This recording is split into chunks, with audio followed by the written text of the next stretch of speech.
Në Gjirokastër, në fushën e Kardhiqit, është përkujtuar 83 vjetori krimi të batalionit partizan Asim Zeneli. Në aktivitetin e zhvilluar në lapidarin në nderim të kësaj ngjarje historike, ishin të pranishëm përfaqësues të Bashkisë Gjirokastër, organizatës së veteranëve, familjarëve të dëshmorëve e të tjerë. Në këtë formacion partizan u përfshin mbi e bijat krajinave të Kardhiqit, Kurveleshit, Gjirokastrës, të cilët dhanë një kontribut të rëndësishëm në luftën antifashiste nacional çlirimtare. 104 dëshmorë të këtij formacioni partizan dhanë jetën në luftën kundër okupatorit nazi-fashist në emër të lirisë dhe idealeve demokratike.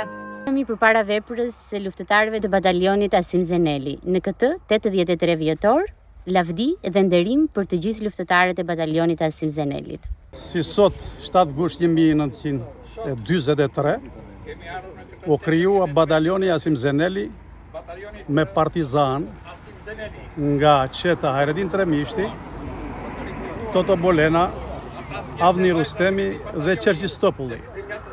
Ky batalion është i pari në qarkun e Gjirokastrës si formacion luftarak, me rreth 360 partizan. Këtu u bë betimi. Vlerësimi dhe përkujtimi i ngjarjeve historike është pjesë e kalendarit të aktiviteteve të zhvilluar përgjatë këtij viti në Gjirokastër.